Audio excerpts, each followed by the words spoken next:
Yeah. I just got this. I just got collared by my new dom. So goodness. Is that a suede? Is that a blue suede? Yeah. Very femme, very pretty. I Very love fashion. it. I know, I love it. I wanted something that would like go with a lot of my outfits, and we talked a lot about it, and I was like, I think blue is the way to go. Nice.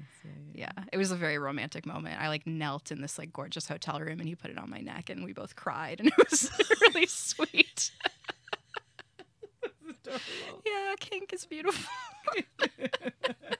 It's very romantic because it has the heart ring. I know. It has that lovely heart ring there. I love it. Gorgeous, yeah. Oh, so sorry. Going back to this lovely unicorn collaborators. Yeah. It's kind of like a double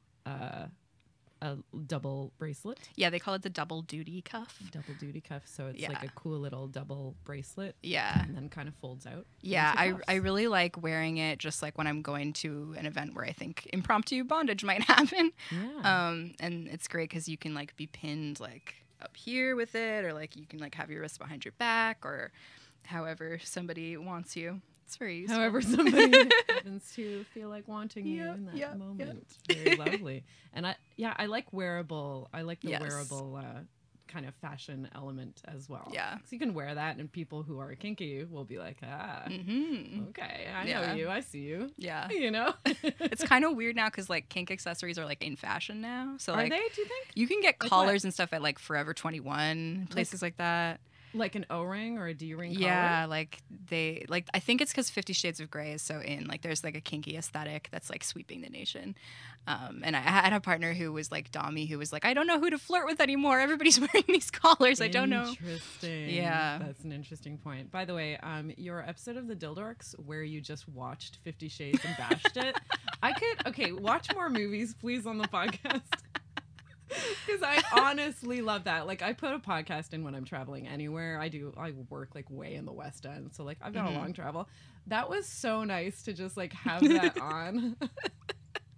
Oh, good. I was really worried people wouldn't like that. No, it was awesome. Like, put on The Secretary and do that. I don't think we would have as many angry feelings about Secretary. No, yeah. That's actually a good movie. Yeah. Whereas 50 Shades. Oh, yikes. Yeah, by the end of that, we were like so tired. Like, because I've seen that movie 6 times. We were so tired. It's exhausting. I've seen that movie 6 times. It's the worst movie. The best time that I saw that movie, I was sitting on top of a Sibian and eating pizza and making fun of it with a bunch of sex bloggers, which is like the only good way to watch that movie, I think. Yeah. What were the other times? 6 times. Do you remember each time? Yes, I saw it in the movie theater with my mom because she unironically wanted to see it. She actually wanted to see it. And I got a little bit turned on, and I was like, no. No. And then I watched it at a thing called Drunk Feminist Films that happens here in Toronto, where there's like drinking game rules, like take a drink every time Christian does the exact opposite of something Anna told him to do. Yeah, I was gonna say anytime he breaks consent, you'll be just plastered by the end of it. Yeah. I was very drunk that night, and then I've watched it 2 times with sex bloggers making fun of it. Yep. 1 time for the podcast, Yep. and 1 time with a partner who was curious about it, and I think we were making out through most of it because it was so boring that we You've just seen it 5 times. Yeah, I mean, it's so bad. I'm never gonna watch it again. I can't bring myself to do it. Great. Do you have anything else in your bag of tricks? I do. I brought you to show you this. This is a cutting board that I bought in a cooking shop in Rome. No. Yeah. So so what's funny is I actually was like looking for a gift for my friend Bex, who I host the podcast with. Yes. And they're really into impact play as well. So I was like looking at this. I was like testing it on my arm in this like fancy cooking shop in Rome. My mom came over and she was like, "Is that for Bex?" And I was like, "Yep." Oh wow. So then she knows you. Yeah. So I bought one for Bex, and then when I got back to Canada, my mom like gave me this. So she had like bought me the same one as an impact toy. Yeah. Oh my god. She knows me very well. That's so awesome. It's so beautiful. I really like how like smooth and like heavy and thuddy it is. I love the like pattern of the wood on it. It is just a smooth, this like matte, soft finish. Yep. Wow. Because it's not made to be engineered for spanking. Is it a pretty good impact toy? Yeah, it's actually become one of my favorites. Because it's pretty thick. Yeah. Yeah. There's a bit of slap though. I like that about it. It's well balanced. It's like it was designed for that. you ever used anything else as that's not purposefully So many meant? things, yeah. Wooden spoons are good. Books are really good. I really like to use books that are like thematically relevant in some way. So like a hardcover copy of Lolita is fantastic for me. Oh my god, that's so funny. Yeah, That's yeah. great. And this matches you put this on. I'm Yeah, guessing. I like to hang toys from places on my wall sometimes. And it matches with everything you're wearing today. Yeah, yeah, very blue. Very blue. Oh my god, I love that. A book.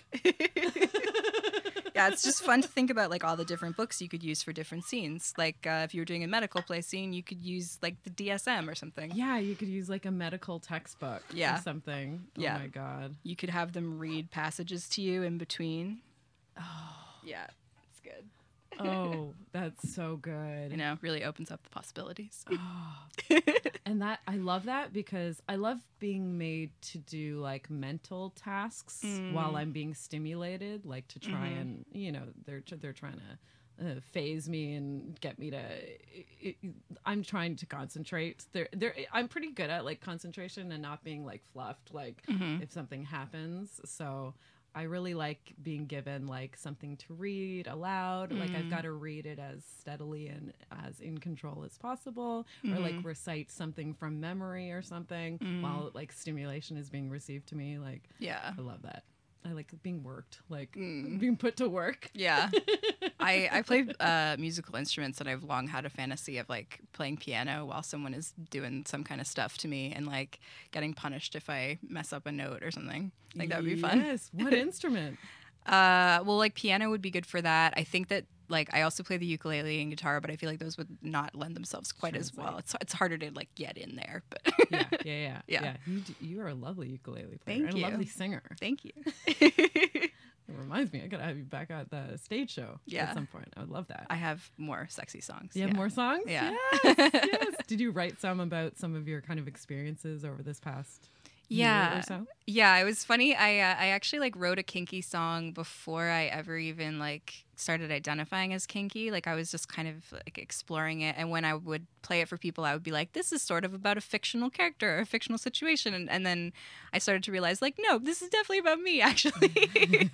So it was a fun like creative way to kind of explore that headspace before like diving into it in real life. That's absolutely amazing. What was one of the other things I had on my list to talk to Did you want to talk about spreadsheets? Yes! I'm like, there's a thing. Okay. Tell me about this. You wrote an article with what magazine? Glamour. With Glamour. Telling them about your Sex spreadsheet. Your orgasm, your sex spreadsheet. Yeah. This is geeky. It's beyond. It's really sex geeky. It's very extra. Yeah. So for a year, I kept a sex spreadsheet, which was all my partnered sexual encounters, and then also an orgasm spreadsheet, which was a separate thing, which was every single orgasm I had, including ones by myself. 2 spreadsheets. Yes. Not even the one even just wasn't enough. Well, because I wanted to track like also like my masturbation, but like people always are like, why do you need this? And like the main reason is that I'm a nerd. Like I just find it interesting to analyze it all and break it all down. But also like as a sex writer, it's really good to have a reference to be like, oh, what toys did I use that one night 6 months ago with that person? Yeah. And like how many times did I come and stuff like that. Yeah. So that's good to have. But then I also found it interesting as like it gave me information that helped me change my sex life for the better. So like I started to notice that like I never come during one night stands. Like not that orgasm is the only measure of like having a good time sexually, but I was like, maybe I don't like one night stands that much. Yeah. So I decided to not have them anymore. Especially, if you're like, I would like to have an orgasm with this person on this one night stand. You're like, oh yeah, that's not quite as likely. Yeah. So maybe I will choose another person to, play with tonight if I'm looking for an orgasm. Yeah. That type of an experience. Yeah. Or then I would look at other factors that might contribute to me having an orgasm. So like being at my own house is really good because I have anxiety. So like knowing where all my stuff is. Yeah. Having access to vibrators is really good. So like I maybe don't want to have sex with people who I don't know their stance on vibrators because some people get really weird about that. So it was why, but yes, I know. Well, I've had people be like, it feels weird. And I'm like, my pleasure feels weird. Okay, cool. Glad to know we're both in this for a good time. That's great. Yeah. No. No. Yeah. So I learned a lot about myself and my sexuality from doing the spreadsheets. But this year, I'm only doing the partnered sex one. I stopped doing the orgasm one. You are still going to continue it, though. Yeah, because it's good to have the stats on like partnered sex. I find that really useful for my writing. But it was getting a bit annoying having to like make notes after every single orgasm I had, because it would be like I just want to like lay there and like fall asleep, and I have to take out my phone and open up Google Sheets and like write a bunch of stuff, and it was a bit much. Forget Afterglow. Yeah. Just get right to work, Kate. So tell me what kinds of things are on this spreadsheet? What are you keeping track of? Yeah. I think probably my favorite thing that I kept track of was in the orgasm one, and it was like it was a column titled Fantasy Fodder. So it was whatever I was thinking about or reading or watching. And the thing that I liked about it was that it was really like humbling, because often the thing that you're thinking about like right before you come is like deeply embarrassing. Yes. Yeah. Because I heard you talk about this probably on the Dildorks, I would imagine. And yeah, I started to really kind of analyze my own thoughts. Yeah. Like the thought. Yeah. The phrase. Mm-hmm. It's so funny how the same ones come back over and over again. Oh, yeah. It's the same thing said a couple different ways. Yeah. We probably have some in common, honestly. Probably, yeah. I like went through the whole year and made notes about like what the most common ones were, and it was really interesting to compare that with like what actually happens in my real sex life and see like how different my fantasy life is. So like I watch a ton of blowjob porn, and like I give a fair amount of blowjobs, but I don't think that they turn me on in quite the same way when I do them in real life as opposed to when I'm watching porn of them, which is like of them. Yeah, just like a weird brain thing. No, I think that's true for a lot of things for me, that it stays in fantasy land, and then I'll do it in a scene and it'll be like, okay, well, and I'll give it another shot. Like I won't just do it the one time and be like, nope, I guess I don't like that thing. But a lot of things are kind of more fun in fantasy land rather than actually practicing them. Yeah. Yeah. And it's good to like have a sense of that so you have realistic expectations. Yeah. Yeah.